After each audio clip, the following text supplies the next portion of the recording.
Capítulo 43 Em conversação. O Ministério da Regeneração continuou cheio de expressões festivas, não obstante se haver retirado o governador ao seu círculo mais íntimo. Comentavam-se os acontecimentos.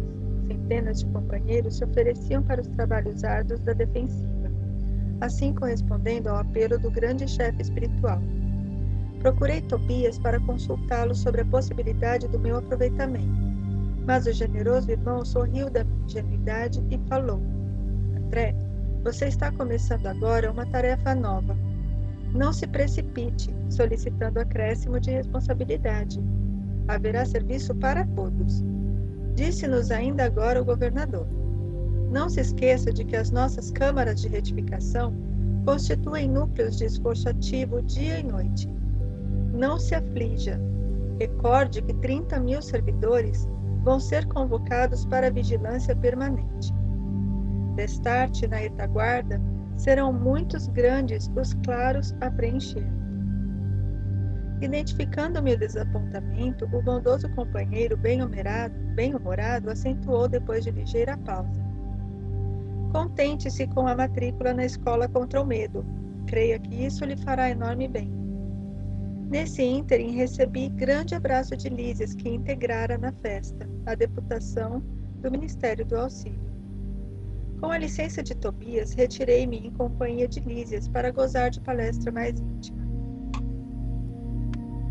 Você conhece, indagou ele, o ministro Benevenuto aqui na Regeneração, o mesmo que chegou anteontem da Polônia? Não tenho esse prazer. Vamos ao seu encontro, replicou Lísias, envolvendo-me nas vibrações do seu imenso carinho fraterno. Há muito que tenho a honra de incluí-lo no círculo das minhas relações pessoais. Daí a momentos estávamos no grande recinto verde consagrado aos trabalhos desse ministro da Regeneração, que eu apenas conhecia de vista. Numerosos grupos de visitantes permutavam ideias sobre a copa das grandes árvores. Lísias conduziu-me ao núcleo maior, onde Benevenuto trocava impressões com diversos amigos, apresentando-me com generosas palavras. O ministro acolheu-me cortês, admitindo-me na sua roda com extrema bondade. A conversação continuou nos rumos naturais e notei que se discutia a situação da esfera terrestre. Muito doloroso o quadro que vimos, comentava Benevenuto, em tom grave. Habituados ao serviço da paz na América, nenhum de nós imaginava o que fosse o trabalho de socorro espiritual nos campos da Polônia. Tudo obscuro, tudo difícil. Não se podem ali esperar claridades de fé nos agressores, tampouco na maioria das vítimas, que se entregam totalmente a pavorosas impressões. Os encarnados não nos ajudam, apenas consomem nossas forças. Desde o começo do meu ministério nunca vi tamanhos sofrimentos coletivos. E a comissão demorou-se muito por lá? Perguntou um dos companheiros com interesse. Todo o tempo disponível, ajuntou o ministro. O chefe da expedição, nosso colega do auxílio, julgou conveniente permanecermos exclusivamente atidos à tarefa, para enriquecermos observações e melhor aproveitar a experiência. Com efeito, as condições não poderiam ser melhores. Acredito que nossa posição está muito distante da extraordinária capacidade de residência dos abnegados servidores espirituais que ali se encontram de serviço. Todas as tarefas de assistência imediata funcionam perfeitamente, a despeito do ar asfixiante, saturado de vibrações destruidoras. O campo de batalha, invisível aos nossos irmãos terrestres, é verdadeiro inferno de indescritíveis proporções.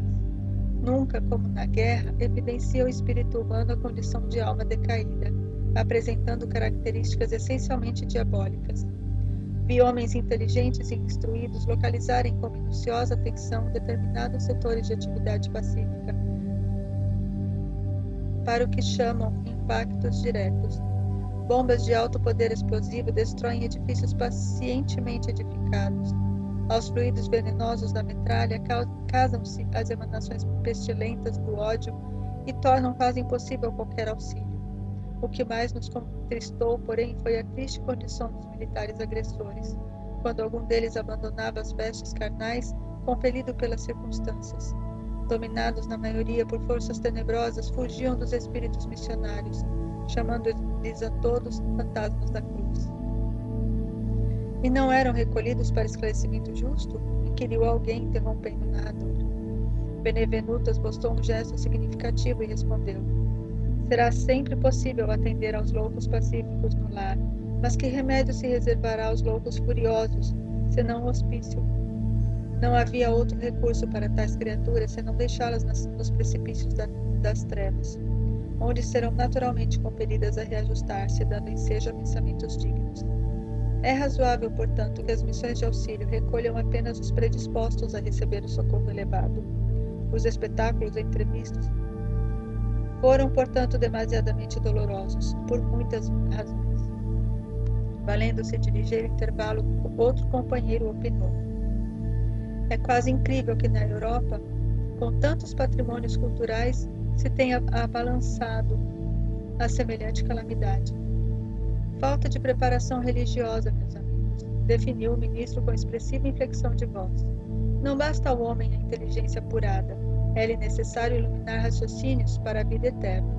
As igrejas são sempre santas em seus fundamentos e o sacerdócio será sempre divino, quando cuide essencialmente da verdade de Deus. Mas o sacerdócio político jamais atenderá à sede espiritual da civilização. Sem o sopro divino, as personalidades religiosas poderão inspirar respeito e admiração, não, porém, a fé e a confiança. Mas e o espiritismo? Perguntou abruptamente um dos circunstantes. Não surgiram as primeiras florações doutrinárias na América e na Europa há mais de 50 anos? Não continua esse movimento novo a serviço das verdades eternas? Benevenuto sorriu, esboçou um gesto extremamente significativo e acrescentou: o espiritismo é a nossa grande esperança, e por todos os títulos é o consolador da humanidade encarnada. Mas a nossa marcha é ainda muito lenta. Trata-se de uma dádiva sublime para a qual a maioria dos homens ainda não possui olhos de ver. Esmagadora porcentagem dos aprendizes novos aproxima-se dessa fonte divina a copiar antigos vícios religiosos. Querem receber proveitos, mas não se dispõem a dar coisa alguma de si mesmos. Invocam a verdade, mas não caminham ao encontro dela. Enquanto muitos estudiosos reduzem os médiuns a cobaias humanas, numerosos crentes procedem à maneira de certos enfermos, que, embora curados, creem mais na doença que na saúde, e nunca utilizam os próprios pés. Enfim, procuram-se por lá os espíritos materializados para o fenomenismo passageiro, ao passo que nós outros vivemos à procura de homens espiritualizados para o trabalho sério. O trocadilho arrancou expressões de bom humor geral, acrescentando o ministro gravemente: nossos serviços são astronômicos.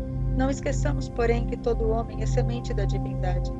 Ataquemos a execução de nossos deveres com esperança e otimismo, e estejamos sempre convictos de que, se bem fizermos a nossa parte, podemos permanecer em paz, porque o Senhor fará o resto. Capítulo 44. As trevas. Enriquecendo as alegrias da reunião, Lísias deu-me a conhecer novos valores de sua cultura e sensibilidade. Dedilhando com maestria as cordas da cítara, fez-nos lembrar velhas canções e melodias da terra. Dia verdadeiramente maravilhoso. Sucediam-se júbilos espirituais como se estivéssemos em pleno paraíso. Quando me vi a sós com o bondoso enfermeiro do auxílio, procurei transmitir-lhe minhas sublimes impressões. Não tenha dúvida, disse sorrindo. Quando nos reunimos àqueles a quem amamos, ocorre algo de reconfortador e construtivo em nosso íntimo. É o alimento do amor, André. Quando numerosas almas se congregam no círculo de tal ou qual atividade, seus pensamentos se entrelaçam, formando núcleos de força viva, através dos quais cada um recebe seu quinhão de alegria ou sofrimento da vibração geral. É por essa razão que no planeta o problema do ambiente é sempre fator ponderável no caminho de cada um. Cada criatura viverá daquilo que cultiva. Quem se oferece diariamente à tristeza, nela se movimentará. Quem enaltece a enfermidade, sofrer-lhe-á o dano. Observando minha estranheza, concluiu: não há nisto mistério. É a lei da vida, tanto nos esforços do bem como nos movimentos do mal. Das reuniões de fraternidade, de esperança, de amor e de alegria, sairemos com a fraternidade, a esperança, o amor e a alegria de todos. Mas de toda assembleia de tendências inferiores, em que predominam o egoísmo, a vaidade ou o crime, Sairemos envenenados com as vibrações destrutivas desse sentimento. Tem razão, exclamei comovido. Vejo nisso, igualmente, os princípios que regem a vida nos lares humanos. Quando há compreensão recíproca, vivemos na antecâmara da ventura celeste. E se permanecemos em desentendimento e maldade, temos o inferno vivo. Lísias teve uma expressão de bom humor, confirmando a sorrir. Foi então que me lembrei de interpelá-lo sobre uma coisa que, de algumas horas, me torturava a mente. Referia-se ao governador. Quando nos dirigiu a palavra aos círculos da terra, do umbral e das trevas, mas francamente não tinha eu até então qualquer notícia deste último plano. Não seria a região trevosa ou próprio umbral, onde vivera por minha vez em sombras densas durante anos consecutivos? Não via nas câmaras numerosos desequilibrados e doentes de toda espécie, procedentes das zonas umbralinas? Recordando que Lísias me dera esclarecimentos tão valiosos da minha própria situação no início da minha experiência em nosso lar, confiei-lhe minhas dúvidas íntimas, expondo-lhe a perplexidade em que me encontrava. Ele esboçou uma fisionomia bastante significativa e falou: chamamos trevas às regiões mais inferiores que conhecemos. Considere as criaturas como itinerantes da vida. Alguns poucos seguem resolutos, visando ao objetivo essencial da jornada. São os espíritos nobilíssimos que descobriram a essência divina em si mesmos, marchando para o alvo sublime, sem vacilações. A maioria, no entanto, estaciona. Temos então a multidão de almas que demoram séculos e séculos, recapitulando experiências. Os primeiros seguem por linhas retas, os segundos caminham escrevendo grandes curvas. Nessa movimentação, repetindo marchas e refazendo velhos esforços, ficam à mercê de inúmeras vicissitudes. Assim é que muitos costumam perder-se em plena floresta da vida, perturbados no labirinto que tracejam para os próprios pés. Classificam-se aí os milhões de seres que perambulam no umbral. Outros, preferindo caminhar às escuras pela preocupação egoística que os absorve, costumam cair em precipícios, estacionando no fundo do abismo por tempo indeterminado. Compreendeu? As elucidações não poderiam ser mais claras. Sensibilizado, porém, com a extensão e complexidade do assunto, ponderei. Entretanto, o que me diz dessas quedas? Verificam-se apenas na Terra? Somente os encarnados são suscetíveis de precipitação no despenhadeiro? Lísias pensou um minuto e respondeu: sua observação é oportuna.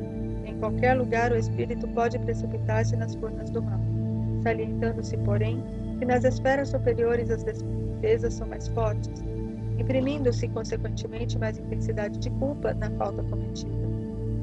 Entretanto, objetei, a queda sempre me pareceu impossível nas regiões estranhas ao corpo terreno. O ambiente divino, o conhecimento da verdade, o auxílio superior, figuravam-se-me antídotos infalíveis ao veneno da vaidade e da tentação. O companheiro sorriu e esclareceu. O problema da tentação é mais complexo. As paisagens do planeta terrestre estão cheias de ambiente divino. Conhecimento da verdade e auxílio superior. Não são poucos os que compartem ali de batalhas destruidoras entre as árvores acolhedoras e os campos primaveris. Muitos cometem homicídios ao luar, insensíveis à profunda sugestão das estrelas. Outros exploram os mais fracos, ouvindo elevadas revelações da verdade superior. Não faltam na Terra paisagens e expressões essencialmente divinas. As palavras do enfermeiro calavam-me fundo no espírito. De fato, em geral, os guerreiros estimam a destruição na primavera e no estio, quando a natureza estende no solo e no firmamento maravilhas de cor, perfume e luz. Os latrocínios e homicídios são praticados de preferência à noite, quando a lua e as estrelas enchem o planeta de poesia divina. A maioria dos verdugos da humanidade constitui-se de homens eminentemente cultos, que desprezam a inspiração divina. Renovando minha concepção referente à queda espiritual, acrescentei: contudo, Lísias, poderá você dar-me uma ideia de localização dessa zona de trevas? Se o umbral está ligado à mente humana, onde ficará semelhante lugar de sofrimento e pavor? Há esferas de vida em toda parte, disse ele solícito. O vácuo sempre há de ser mera imagem literária. Em tudo há energias viventes, e cada espécie de seres funciona em determinada zona da vida. Depois de pequeno intervalo em que me pareceu meditar profundamente, continuou. Naturalmente, como aconteceu a nós outros, você situou como região de existência, além da morte do corpo, apenas os círculos a que se iniciarem da superfície do globo para cima, esquecido do nível para baixo. A vida, contudo, palpita na profundeza dos mares e no âmago da terra. Além disso, há princípios de gravitação para o espírito, como se dá com os corpos materiais. A terra não é somente o campo que podemos ferir ou menosprezar, a nosso bel prazer. É organização viva, possuidora de certas leis que nos escravizarão ou libertarão segundo nossas obras. É claro que a alma esmagada de culpas não poderá subir à tona do lago maravilhoso da vida. Resumindo, devo lembrar que as aves livres ascendem às alturas, as que se embaraçam no cipó alto sentem-se tolhidas no voo, e as que se prendem a peso considerável são meras escravas do desconhecido. Percebe? Lísias, porém, não precisava fazer-me esta pergunta. Avaliei de pronto o quadro imenso de lutas purificadoras, a desenhar-se ante meus olhos espirituais, nas zonas mais baixas da existência. Como alguém que precisa ponderar bastante para exprimir-se, o companheiro pensou e concluiu. Qual acontece a nós outros que trazemos em nosso íntimo o superior e o inferior? Também o planeta traz em si expressões altas e baixas, com que corrige o culpado e dá passagem ao triunfador para a vida eterna. Você sabe, como médico humano, que há elementos no cérebro do homem que lhe presidem o senso diretivo. Hoje, porém, reconhece que esses elementos não são propriamente físicos, e sim espirituais na essência. Quem estime viver exclusivamente nas sombras, embotará o sentido divino da direção. Não será demais, portanto, que se precipite nas trevas, porque o abismo atrai o abismo, e cada um de nós chegará ao local para onde esteja, dirigindo os próprios passos. Capítulo 45. No campo da música. À tardinha, Lísias convidou-me para acompanhá-lo ao campo da música. É preciso distrair-se um pouco, André, disse ele gentil. Vendo-me relutante, acentuou. Falarei a Tobias, a própria Narcisa consagrou o dia de hoje ao descanso. Vamos. Eu, porém, observava em mim mesmo singular fenômeno. Não obstante a escassez dos meus dias de serviço, já dedicava grande amor àquelas câmaras.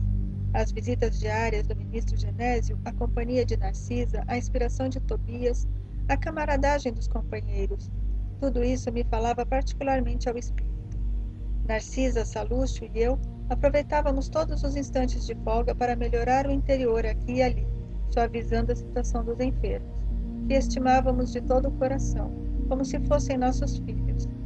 Considerando a nova posição em que me encontrava, acerquei-me de Tobias, a quem o enfermeiro do auxílio dirigiu a palavra com respeitosa intimidade. Recebendo a solicitação, meu iniciador no trabalho anuiu satisfeito. Ótimo programa, André precisa conhecer o campo da música.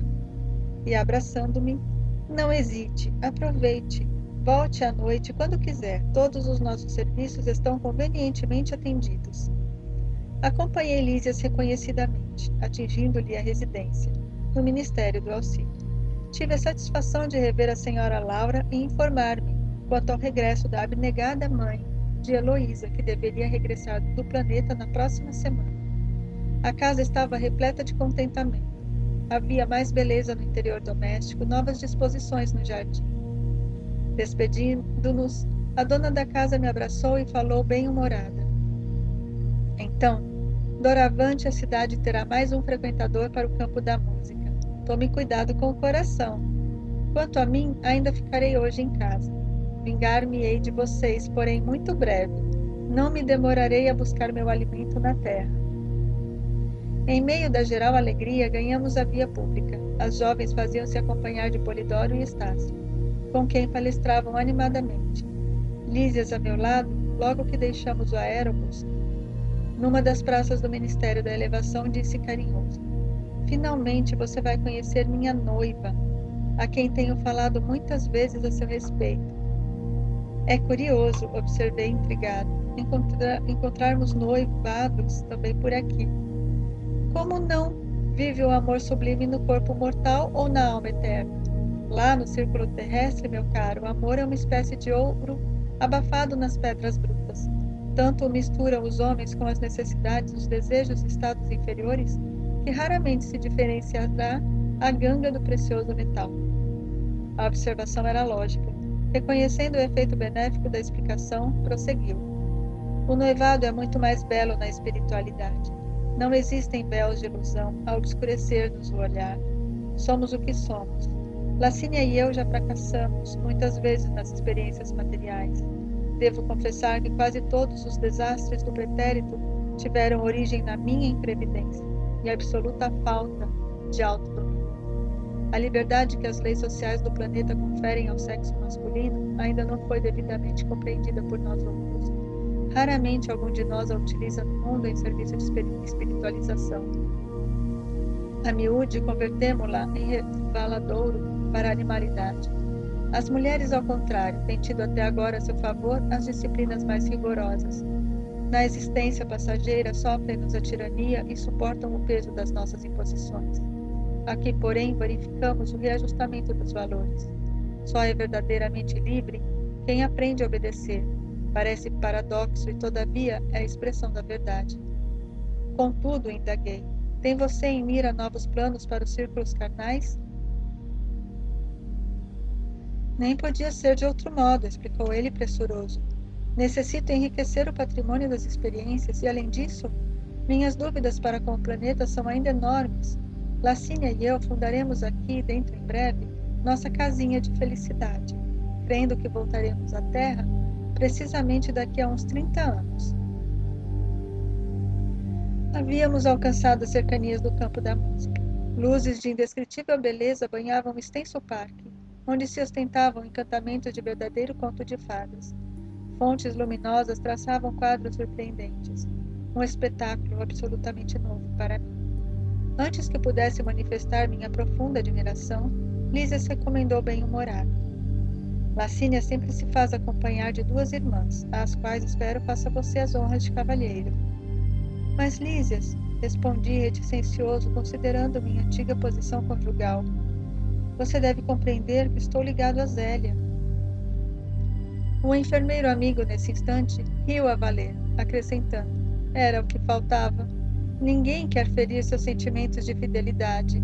Não creio, no entanto, que a união esponsalícia deva trazer o esquecimento da vida social. Não sabe ser mais o irmão de alguém, André? Ri-me desconcertado e nada pude replicar. Nesse momento atingimos a faixa de entrada, onde Lísias pagou gentilmente o ingresso. Notei ali mesmo grande grupo de passeantes, em torno de gracioso coreto, onde um corpo orquestral de reduzidas figuras executava música ligeira.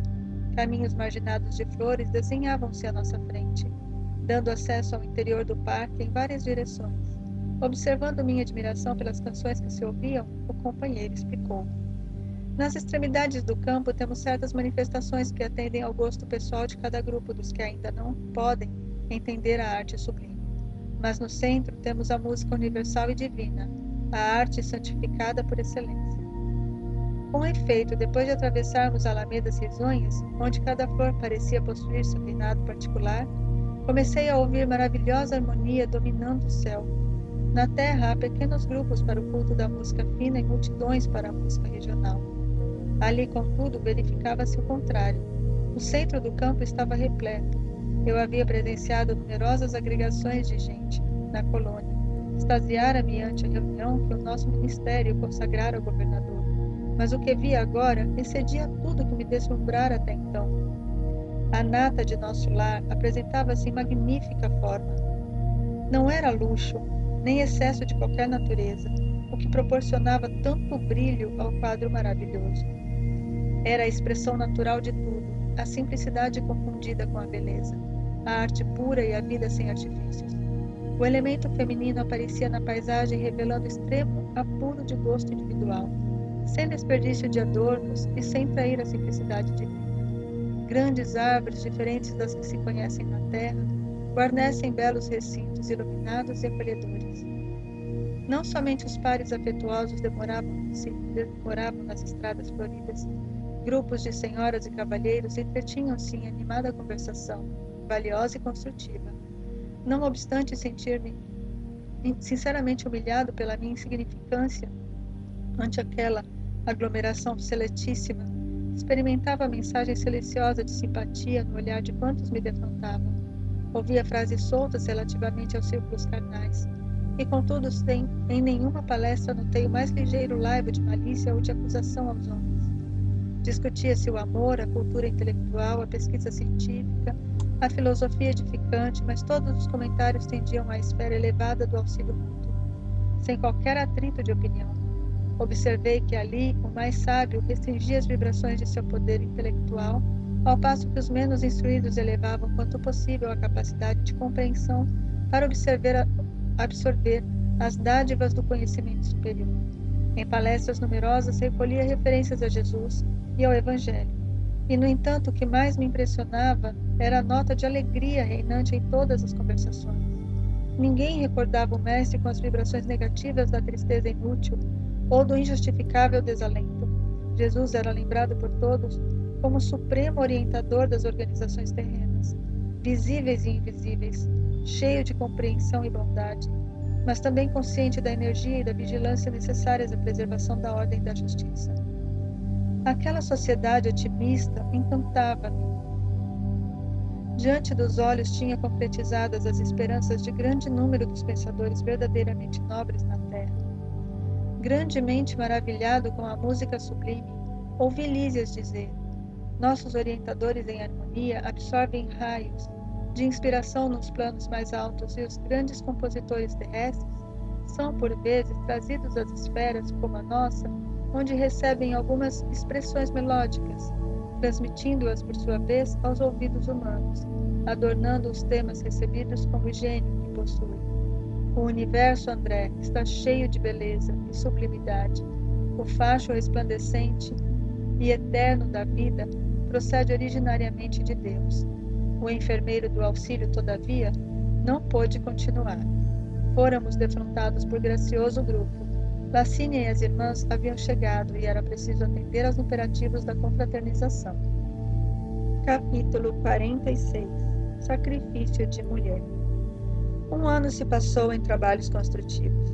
Com imensa alegria para mim, aprender a ser útil, encontrar o prazer do serviço, experimentando crescente júbilo e confiança. Até ali não voltara ao lar terrestre, apesar do imenso desejo que me espicaçava o coração. Às vezes, intentava pedir concessões nesse particular, mas alguma coisa me tolhia. Não receber auxílio adequado, não contava ali com o carinho e apreço de todos os companheiros. Reconhecia, portanto, que se houvesse proveito, já muito teria sido encaminhado ao velho ambiente doméstico. Cumpria, pois, aguardar a palavra de ordem. Além disso, não obstante desdobrar atividades da regeneração, o ministro Clarencio continuava a responsabilizar-se pela minha permanência na colônia. A senhora Laura e o próprio Tobias não se cansavam de me lembrar esse fato. Por diversas vezes tinha defrontado o generoso ministro do auxílio, e, no entanto, mantinha-se ele sempre silencioso sobre o assunto. Aliás, Clarencio nunca modificava a atitude reservada no desempenho das obrigações concernentes à sua autoridade. Apenas pelo Natal, quando me encontrara nos festejos da elevação, tocara levemente no assunto, adivinhando minhas saudades da esposa e dos filhinhos. Comentara as alegrias da noite e asseverara não andar longe o dia em que me acompanharia ao ninho familiar. Agradeci comovidamente, esperando cheio de bom ânimo. Entretanto, atingíramos setembro de 1940, sem que visse a realização de meus desejos. Confortava-me, porém, a certeza de haver preenchido todo o meu tempo nas câmaras de edificação com serviço útil. Não descansara. Nossas tarefas prosseguiam sempre, sem solução de continuidade. Habituara-me a cuidar dos enfermos, a interpretar-lhes os pensamentos. Não perdia de vista a pobre Elisa, encaminhando-a de maneira indireta a melhores tentantes. À medida, porém, que se consolidava meu equilíbrio emocional, intensificava-se minha ansiedade de rever os meus. A saudade doía fundo. Em compensação, de longe em longe, era visitado por minha mãe, que nunca me abandonou à própria sorte, embora permanecesse em círculos mais altos. A última vez que nos avistáramos, ela me disse que tencionava cientificar-me de projetos novos, Aquela atitude maternal de suave conformação dos sofrimentos morais que lhe feriam a alma sensível comovera-me profundamente. Que novas resoluções teria tomado? Intrigado, esperei-lhe a visita, ansioso de conhecer-lhe os planos. Com efeito, nos primeiros dias de setembro de 1940, minha mãe veio às câmaras e, depois das saudações carinhosas, comunicou-me o propósito de voltar à terra. Em tom afetuoso, explicou o projeto, mas, surpreendido e discordando de semelhante decisão, protestei. Não concordo. Voltar a senhora à carne? Por quê? Internar-se de novo no caminho escuro, sem necessidade imediata? Mostrando nobre expressão de serenidade, minha mãe ponderou. Não consideras a angustiosa condição de teu pai, meu filho? Há muitos anos trabalho para reerguê-lo e meus esforços têm sido improfícuos. Laerte é hoje um séptico, de coração envenenado. Não poderia persistir em semelhante posição, sob pena de mergulhar em abismos mais fundos. Que fazer, André? Terias coragem de revê-lo em tal situação, esquivando-te ao socorro justo? Não, respondi impressionado. Trabalharia por auxiliá-lo, mas a senhora poderá ajudá-lo mesmo daqui. Não duvido. No entanto, os espíritos que amam verdadeiramente não se limitam a estender as mãos de longe. De que nos valeria toda a riqueza material se não pudéssemos estendê-la aos entes amados? Poderíamos, acaso, residir num palácio, relegando os filhinhos à intempérie? Não posso ficar à distância, já que poderei contar contigo aqui. Doravante, reunir-me-ei a Luísa a fim de auxiliar teu pai a reencontrar o caminho certo. Pensei e redargui. Insistiria, no entanto, com a senhora. Não haverá meios de evitar essa contingência? Não seria possível. Estudei detidamente o assunto. Meus superiores hierárquicos foram acordes no conselho. Não posso trazer o inferior para o superior, mas posso fazer o contrário. Que me resta senão isso? Não devo hesitar um minuto. Tenho em ti o amparo do futuro. Não te percas, pois, meu filho, e auxilia tua mãe. Quando puderes transitar entre as esferas que nos separam da crosta, entre mentes, zela por tuas irmãs, que talvez ainda se encontrem nas sombras do umbral, em trabalho ativo de purgação. Estarei novamente no mundo em breves dias, onde me encontrarei com Laerte para os serviços que o Pai nos confiar. Mas, indaguei, como se encontra ele com a senhora? Em espírito? Não, disse minha mãe com significativa expressão fisionômica. Com a colaboração de alguns amigos, localizei-o na Terra a semana passada, preparando-lhe a reencarnação imediata, sem que ele nos identificasse o auxílio direto. Quis fugir das mulheres que ainda o subjugam, talvez com razão, e aproveitamos essa disposição para jungi-lo à nova situação carnal. Mas isso é possível? E a liberdade individual? Minha mãe sorriu algo triste e obtemperou. Há reencarnações que funcionam como drásticos. Ainda que o doente não se sinta corajoso, existem amigos que o ajudam a sorver o remédio santo, embora muito amargo. Relativamente à liberdade restrita, a alma pode invocar esse direito somente quando compreenda o dever e o pratique. Quanto ao mais, é indispensável reconhecer que o devedor é escravo do compromisso assumido. Deus criou o livre-arbítrio. Nós criamos a fatalidade. É preciso quebrar, portanto, as algemas que fundimos para nós mesmos. Enquanto me perdia em graves pensamentos, continuou ela, retomando as anteriores observações. As infelizes irmãs que o perseguem, entretanto, não o abandonam, e não fosse a proteção divina por intermédio de nossos guardas espirituais, talvez lhe subtraíssem a oportunidade da nova reencarnação. Deus meu! Exclamei. Será então possível? Estamos à mercê do mal até esse ponto? Simples joguetes em mãos dos inimigos? Essas interrogações, meu filho, esclareceu minha genitora muito calma, devem pairar em nossos corações e em nossos lábios antes de contrairmos qualquer débito e antes de transformarmos irmãos em adversários para o caminho. Não tomes empréstimos à maldade. E essas mulheres? Indaguei. O que será feito dessas infelizes? Minha mãe sorriu e respondeu. Serão minhas filhas daqui a alguns anos. É preciso não esqueceres que irei ao mundo em auxílio de teu pai. Ninguém ajuda eficientemente intensificando as forças contrárias, como não se pode apagar na terra um incêndio com petróleo. É indispensável amar, André. Os que descreem perdem o rumo verdadeiro. Peregrinando pelo deserto, os que erram se desviam da estrada real, mergulhando no pântano. Teu pai é hoje um séptico, e essas pobres irmãs suportam pesados fardos na lama da ignorância e da ilusão. Em futuro não distante, colocarei todos eles em meu regaço materno, realizando minha nova experiência. E olhos brilhantes e úmidos, como se estivesse a contemplar horizontes do porvir, rematou. E mais tarde, quem sabe, talvez regresse a nosso lar, cercada de outros afetos sacrossantos para uma grande festividade de alegria, amor e união. Identificando-lhe o espírito de renúncia, ajoelhei-me e beijei-lhe as mãos. Desde aquela hora, minha mãe não era apenas minha mãe, era muito mais que isso. Era a mensageira do amparo, que sabia converter verdugos em filhos de seu coração, para que eles retomassem o caminho dos filhos de Deus.